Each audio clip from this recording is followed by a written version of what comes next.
The Orchard Wars. The first thing Henry Grayson noticed that morning was the silence. It wasn't the comforting kind, the soft hush of dawn that often greeted him as he stepped onto the dew-kissed porch of his farmhouse. No, this was different. It was an eerie, unnatural stillness that seemed to hang over his orchard like a thick fog, pressing down on everything it touched. Normally, the early hours would be alive with sound. The cheerful trilling of birds flitting between the apple trees, the rustle of leaves stirred by the breeze, and the distant, industrious hum of his honeybees tending to their hives. But on this crisp March morning in 2025, there was nothing. Just an unsettling void that made the hairs on the back of his neck prickle. Henry stood there for a moment, his weathered hands resting on the porch railing, his breath visible in the chilly air. At 52, he'd spent more than half his life tending this land, 20 acres of rolling hills in rural Tennessee, dotted with apple trees he'd planted himself decades ago. The orchard was more than a livelihood. It was his pride, his sanctuary, a testament to years of sweat and patience. He squinted toward the trees, their branches heavy with the golden apples he'd been nurturing for the upcoming county fair. Something felt off, though he couldn't yet place it. With a grunt, he tugged on his worn flannel jacket and stepped off the porch, his boots crunching against the gravel path that led to the orchard. The silence followed him, oppressive and unbroken, as he made his way past the chicken coop, where his hens clucked faintly, sensing the strangeness too, and toward the rows of trees. That's when he saw it. The ground was a mess. Broken branches littered the earth, their jagged ends pointing accusingly at the sky. Leaves, usually so neatly arranged on the trees this time of year, were scattered like confetti after a storm. And worst of all, there was the gaping emptiness where his prized apples should have been. Henry's heart sank, a cold weight settling in his chest. Half of them were gone, not fallen to the wind, not nibbled by deer or squirrels, but taken, stolen. He clenched his fists, his calloused fingers digging into his palms as he surveyed the damage. The way the branches were bent, the faint impressions of footprints in the damp soil. It wasn't an animal. It was a person, and he already had a pretty good guess who that person was. Lisa. The name alone made his left eye twitch involuntarily. Lisa Harper, his new neighbor, had moved into the sleek modern house next door 6 months ago, bringing with her a tidal wave of suburban entitlement that clashed hard against the quiet rhythm of farm life.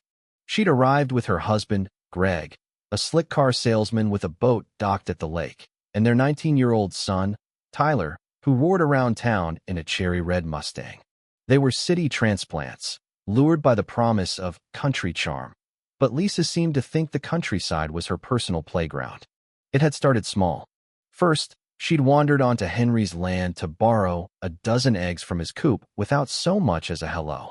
Then she'd helped herself to a stack of firewood he'd spent a weekend chopping, claiming it was just sitting there. She'd even tried to stake a claim on his pond, setting up a picnic blanket and a portable speaker blaring pop music until Henry marched over and told her to scram. Each time, she'd flashed that syrupy smile of hers, batting her lashes as if charm could erase trespassing. But this? Stealing his apples? This was a line crossed, a declaration of war. These weren't just any apples. They were golden delicious, a variety Henry had perfected over years of trial and error, their crisp sweetness unmatched by anything you'd find in a grocery store. They were his ticket to finally winning the county fair's blue ribbon, a prize that had eluded him for a decade thanks to stiff competition from Old Man Jenkins down the road. And now, some of his best ones were gone, plucked from the trees he'd nursed like children. Henry's blood simmered as he turned on his heel and stormed toward the barn. A few weeks ago, after Lisa's firewood stunt, he'd set up a trail camera near the orchard's edge, hidden among the branches. If his hunch was right, he'd have proof. He yanked open the barn door, the hinges squeaking in protest, and grabbed the camera from its perch on a shelf. His thick fingers fumbled with the buttons as he scrolled through the footage, his pulse pounding in his ears. And there she was. The grainy black and white video showed Lisa creeping through his orchard at 2:17 a.m., a burlap sack slung over one shoulder. She moved with the confidence of someone who thought they'd never get caught, pausing to pluck apples from the lowest branches and stuffing them into the sack. Henry's jaw tightened as he watched her work, her silhouette illuminated by the faint glow of the moon. She didn't even hesitate. But what really set his temper ablaze came next. After saving the footage to his phone, Henry pulled up Lisa's social media, something he only bothered with to keep tabs on her nonsense. Sure enough, there it was, posted just hours ago. A photo of Lisa standing in her pristine kitchen, her blonde hair perfectly curled, a smug grin plastered across her face. In her manicured hand was a glass of golden apple cider, the caption reading, "Nothing beats fresh apples from my own backyard." Her backyard. His apples. Henry's jaw nearly hit the barn floor. She was bragging about it, flaunting his stolen fruit like she'd spent years tending the trees herself. The comments below the post were a chorus of admiration. "You're so lucky to have fresh fruit," one friend wrote. "What a beautiful harvest," another gushed. He could practically see Lisa preening, soaking up the attention like a peacock in a henhouse. He took a deep breath, forcing his hands to unclench. This wasn't just about apples anymore. It was about principle. He could march over to her house right now, pound on her door, and demand she return every last one. But he knew how that would go. Lisa would play dumb, twirl her hair, and spin some excuse. Maybe claim the apples were technically on her side of the property line, or that they'd fallen into her yard. No, confronting her head-on wouldn't work. If he wanted justice, he'd have to be smarter. That evening, as the sun dipped below the horizon, painting the sky in shades of orange and pink, Henry took a slow walk through his orchard. To anyone watching, he looked like a farmer inspecting his trees, his hands brushing against the bark as he went. In reality, he was setting a trap. He'd picked a fresh batch of apples, perfectly ripe, their golden skins gleaming in the fading light, and placed them strategically near the orchard's edge, right where Lisa couldn't miss them. But there was a twist. Each one had been lightly coated with a thin layer of his finest honey, harvested from the hives he kept at the far end of the property. His bees were protective of their work, and if there was one thing they didn't tolerate, it was someone messing with their honey. Henry smirked as he stepped back to admire his handiwork. "Let's see you resist this, Lisa," he muttered under his breath. Then he headed back to the house, settled onto his porch with a mug of coffee, and waited. The next morning, he didn't need the camera to know his plan had worked. The screaming told him everything. It started just after dawn, a high-pitched wail that shattered the stillness and sent a flock of crows scattering from the trees. Henry leaned against the porch railing, sipping his coffee, as Lisa's voice echoed across the property. He couldn't see her yet, but he could imagine the scene. Her flailing wildly in the orchard, hands sticky with honey, her perfect hair in disarray as a swarm of bees descended. Sure enough, she came into view a moment later, stumbling through the trees like a woman possessed. Bees buzzed around her in a furious cloud, diving at her arms, her face, her neck. She swatted at them, shrieking louder with every step, but that only made them angrier. In her panic, she tripped over a gnarled tree root and crashed headlong into the chicken coop. The hens, already ruffled by the commotion, erupted in a flurry of feathers and outraged clucks, pecking at her legs as she scrambled to her feet. Henry nearly choked on his coffee as Lisa stumbled backward, arms windmilling, and made one final, desperate lunge straight into the pond. The splash was loud enough to wake the dead, followed by the indignant quacking of his ducks, who swam over to investigate, pecking curiously at her flailing form. When she finally emerged, dripping wet and covered in pond scum, Lisa was a sight to behold. Her designer yoga pants clung to her legs like a second skin, her mascara streaked down her face, and a tangle of duckweed crowned her head like a soggy tiara. She stomped toward Henry's house, still swatting at imaginary bees, her face a mask of pure rage. "You!" she shrieked, jabbing a trembling finger at him. "You did this on purpose." Henry raised an eyebrow, feigning innocence. "Did what?"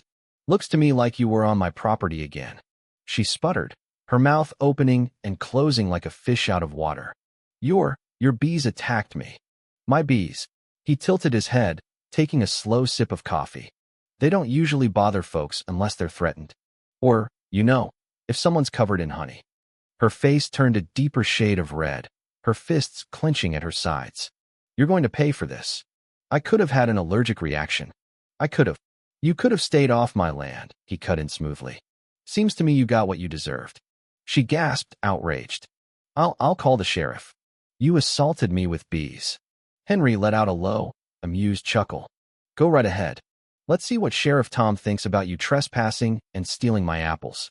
Oh, and maybe ask him if bee stings count as karma while you're at it. Lisa's expression flickered with hesitation. She knew she had no leg to stand on. Not with the trail cam footage, not with Sheriff Tom being an old fishing buddy of Henry's.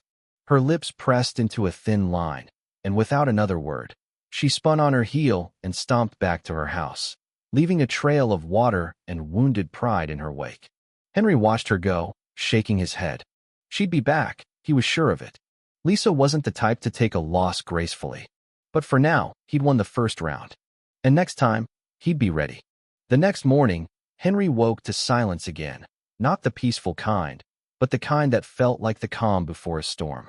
He stood on his porch, scanning the horizon, half expecting to see Lisa charging toward him with a pitchfork or a lawyer in tow. But there was nothing. No sign of her. No dramatic outburst. Just the quiet hum of his bees and the faint clucking of his hens. He should have felt relieved, but he didn't. Lisa wasn't the type to let things go. She was plotting something. He could feel it in his bones. Sure enough, she showed up around noon, marching up his driveway with the same theatrical energy he'd come to expect. Her arms were dotted with faint pink welts from the bee stings, and her hair, usually a cascade of perfect curls, was still slightly frizzed from her dip in the pond. She stopped a few feet from the porch, hands on her hips, glaring up at him like he'd personally offended her entire bloodline. You think you're real clever, don't you? She snapped, her voice dripping with venom. Henry took a slow sip of his coffee, letting the silence stretch just long enough to watch her squirm. What are you talking about? He asked finally, keeping his tone neutral. She scoffed, throwing her hands in the air. Don't play dumb. You set me up. You lured me in with those stupid honey-covered apples and let your disgusting bees attack me. He tilted his head, a faint smirk tugging at his lips. So you're admitting you trespassed again? Her mouth opened, then snapped shut, her eyes darting side to side as if searching for a way out of her own words. Finally, she squared her shoulders and took a different tack. It's your fault, she said firmly. If you hadn't been so selfish with your apples, I wouldn't have had to take them. If you weren't so inconsiderate, I wouldn't have had to go to such lengths. Henry stared at her, genuinely baffled. You're telling me that you stealing my apples is my fault? She folded her arms, her chin jutting out defiantly. I have kids, you know. He raised an eyebrow. You've got a 19-year-old son who drives a sports car and a husband who owns a boat. I think you can afford to buy apples. Her face twisted in annoyance, but she quickly masked it with a dramatic sigh, shaking her head as if he were the unreasonable one. It's not about money. It's about fairness. You have so much, and I have so little. He nearly choked. You've got a brand new in-ground pool and a weekly housekeeper. She ignored him, barreling on. You farmers think you own the whole world just because you've got a little bit of land. But the rest of us have to live here too, and frankly, I think you should be more generous with what nature gives you. Henry let out a slow breath, his patience wearing thin. Lisa, nature didn't give me those apples. I did. I planted those trees. I pruned them, watered them, protected them from pests. I spent years making sure they produced good fruit. That's not nature. That's hard work. She rolled her eyes. Oh, please. They're just apples. That did it. His temper flared, but he kept his voice steady. Then go buy some from the store. Her nostrils flared, and for a moment, he thought she might actually stomp her foot like a toddler. Instead, she took a deep breath, plastered on a fake smile, and said, Fine, if that's how you want to be. But don't expect me to be friendly after this. He let out a bark of laughter. Lisa, you stole from me. I don't exactly wake up hoping for your friendship. She huffed and stormed off, her heels kicking up dust as she went. Henry watched her go, shaking his head. He wasn't naive enough to think this was over. Lisa was too stubborn, too entitled, to let it end here. She'd be back. And when she was, he'd be ready. The morning after Lisa's second misadventure, Henry expected retaliation. Maybe a call to the sheriff with a wild accusation, maybe a passive-aggressive post online, or even a surprise visit from some city lawyer she'd hired to intimidate him. But instead, there was silence. No screaming, no stomping, no sign of her at all. It was almost too quiet, and Henry didn't trust it. Around noon, Just as he was finishing some repairs on the barn, he heard the crunch of tires on gravel. A familiar truck rolled up the driveway, Sheriff Tom Delaney, adjusting his belt as he stepped out with the weary look of a man who'd seen too much small-town drama. Henry leaned against the fence, already guessing what this was about. "She called you, didn't she?" he asked, skipping the pleasantries. Tom let out a tired sigh, rubbing the bridge of his nose. "She sure did. Said you've been weaponizing bees and conducting biological warfare on civilians." Henry laughed so hard he nearly dropped the hammer he was holding. "Biological warfare? Tom, I run a farm, not a military base." "She also claimed you set honey-based booby traps to cause bodily harm," Tom continued, though a flicker of amusement danced in his eyes. "I already told her trespassing on private property means you get whatever nature throws at you, but she's insisting I handle the situation. So here I am, officially handling it." Henry crossed his arms, shaking his head. "Let me guess. She didn't mention the part where she was stealing my apples again." Tom smirked. "Left that out entirely. Lucky for you, I'm not new at this job." Henry wiped sweat from his brow, glancing toward the orchard. "So what do we do? You giving her another warning?" Tom's smirk widened. "Nope. I'm finding her." That caught Henry off guard. "Finding her? She's got a history of this, and we both know this ain't her first offense," Tom said with a shrug. "Technically, she's been warned enough times, and now she's caught in the act. A nice little trespassing fine should make her think twice next time. Or at least it'll be fun to watch her throw a fit about it." Henry chuckled. "That woman thinks she's above every rule in town. This'll be the best entertainment I've had all year." Tom grinned, tipping his hat. "I'll go let her know. If I don't come back in an hour, assume I've been taken hostage by a very angry Lisa." As Tom drove off, Henry went back to work, whistling a tune as he hammered nails into the barn wall. Not 20 minutes later, Lisa's voice carried across the property, loud and shrill even from a distance. "This is harassment. I was the victim here. He lured me into a trap." Tom's calm reply cut through her tirade. "If you keep shouting, I'm going to have to write you up for disturbing the peace too." That shut her up, at least for a moment. Henry stayed near the barn, pretending to focus on his work, though he had a perfect view of the scene. Lisa flailed her arms, stomping her foot as Tom handed her the fine. She snatched the paper from his hand, glaring at it like it had insulted her family. "This is ridiculous," she hissed. "All over a few apples." Tom folded his arms. "Lady, this is over you constantly trespassing, stealing, and causing problems for your neighbors. The apples are just the latest in a long list of nonsense." Lisa waved the fine in the air. "You'll regret this. This whole town will regret this." She spun on her heel and stormed back to her house, slamming the door so hard Henry half expected her windows to shatter. Tom walked back to his truck, shaking his head with a chuckle.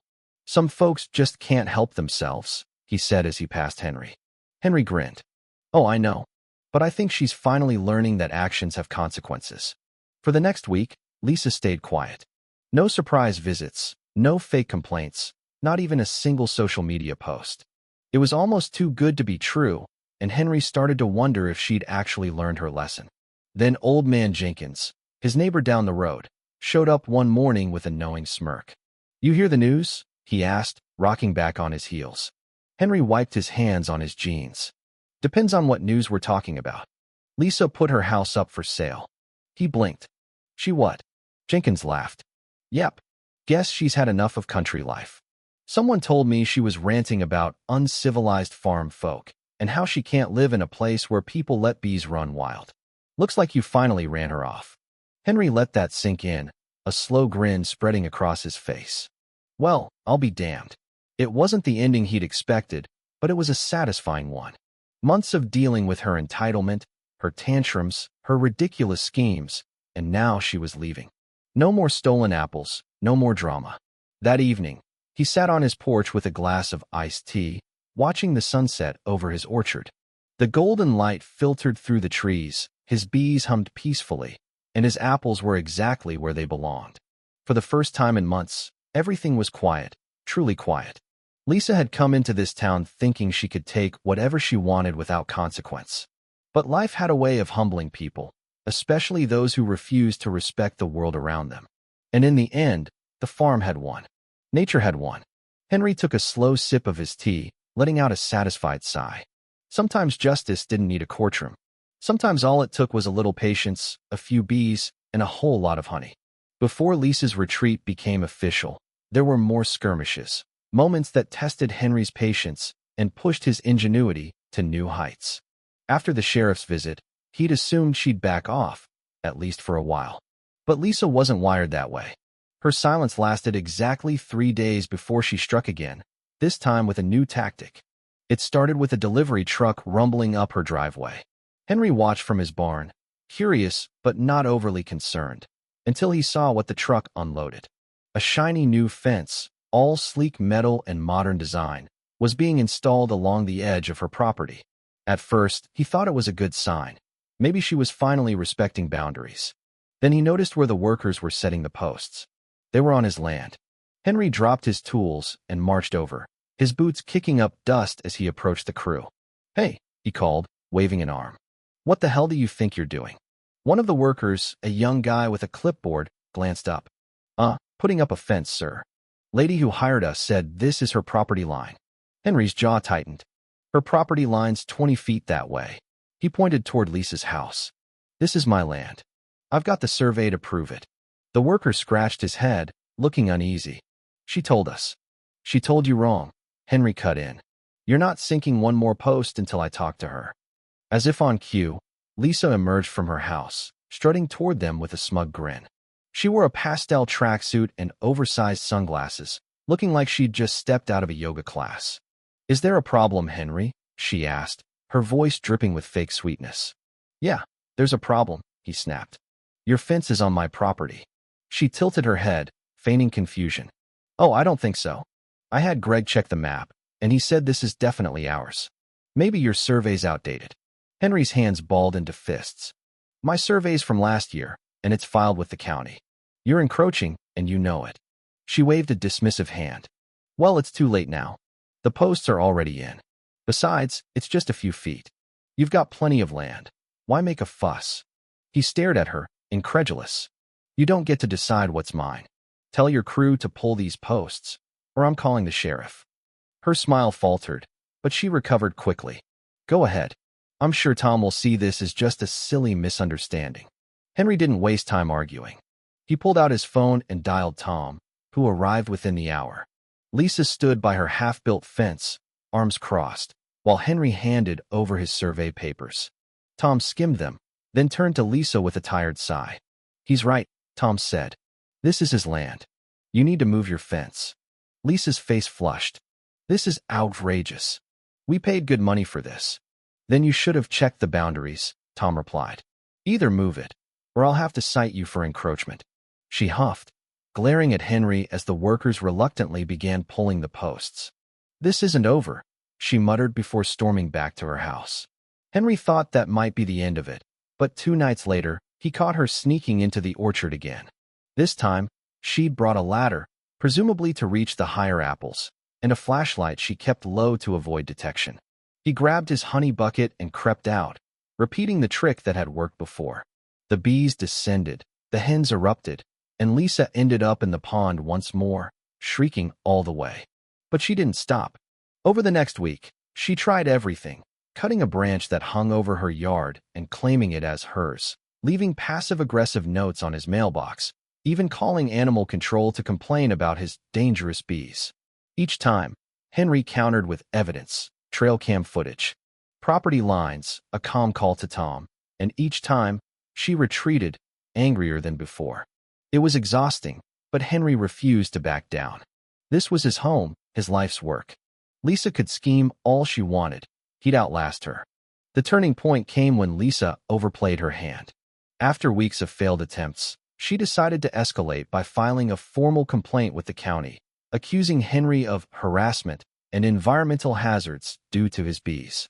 She claimed the stings had caused her emotional distress and demanded his hives be removed. Henry got the notice in the mail and laughed out loud. She'd gone too far this time. The county scheduled a hearing, and Henry spent the next few days gathering evidence. Videos, photos, property records, even a letter from a local beekeeper certifying his hives were safe and legal. The hearing was a circus. Lisa showed up in a tailored suit, her hair freshly styled, playing the part of the wronged suburbanite. She ranted about the trauma of the bee stings, waving her arms dramatically as she described Henry's vicious traps. The board listened politely, but their expressions turned skeptical when Henry presented his case. He kept it simple. He showed the trail cam footage of Lisa stealing apples, the survey proving her fence was on his land, and the beekeeper's letter. "She's been trespassing for months," he said calmly. "I didn't attack her. My bees did what bees do when you mess with their honey. If she'd stayed off my property, none of this would have happened." The board deliberated for all of 10 minutes before ruling in Henry's favor. Lisa's complaint was dismissed, and she was ordered to pay a fine for wasting county resources. She stormed out of the room, her heels clicking furiously on the tile floor. That should have been the end, but Lisa had one last trick up her sleeve. The next night, Henry woke to the sound of a chainsaw. He bolted outside, flashlight in hand, and found her cutting down one of his apple trees near the property line. "Stop!" he shouted, running toward her. She turned, the chainsaw buzzing in her hands, her eyes wild. "This tree's on my side." "It's not, and you know it." He grabbed his phone and called Tom, who arrived just as Lisa finished the cut. The tree toppled with a sickening crash, and Henry's stomach twisted. Tom didn't hesitate. He arrested her on the spot for vandalism and trespassing, cuffing her as she screamed about injustice. The next day, she was hit with a hefty fine and a court date. That was the breaking point. A week later, Jenkins brought the news. Lisa's house was for sale. She'd had enough. Henry watched from his porch as the for sale sign went up, a quiet satisfaction settling over him. The day she moved out, Lisa didn't say a word. She packed her SUV, her family trailing behind, and drove off without a backward glance. Henry stood in his orchard, the bees humming, the apples ripening, and the silence finally peaceful. He'd won, not with fists or lawsuits, but with patience, nature, and a little help from his bees. And as the sun set over his land, he knew he'd never have to deal with Lisa Harper again.